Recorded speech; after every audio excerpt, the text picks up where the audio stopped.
আসসালামু আলাইকুম। আমরা অনেকেই জানি না যে জানাজার নামাজটা কেমনে পড়তে হয়। এটা আমরা অনেকেই জানি না।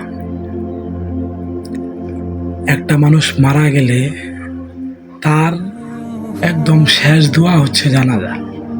একটা মানুষ যখন মারা যায় তার জন্য শেষবারের মতো জানাজার মাধ্যমে দোয়া করা হয়। তো এটার সঠিক নিয়মটাই আমরা জানি না।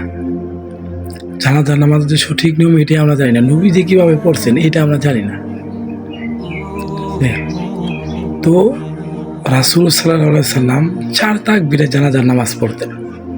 ৪ তাকবীরে তিনি প্রথম তাকবীর দিয়ে বলতেন সূরা ফাতিহা, দ্বিতীয় তাকবীরের পরে বলতেন দুরূদ শরীফ, আমরা নামাজে যেটা পড়ি, এবং তৃতীয় তাকবীরের বলতেন মৃত ব্যক্তির জন্য দোয়া, আল্লাহুম্মা হাইয়িনা মাইয়িতিনা, আরও দোয়া আছে, মৃত ব্যক্তির যত দোয়া আছে মৃত ব্যক্তির জন্য দোয়া। এবং চতুর্থ তাকবীরে তিনি সালাম ফিরাতেন। এই হলো নবীজির শিখানো পদ্ধতি। এভাবেই নবীজি জানাজার নামাজ পড়তেন।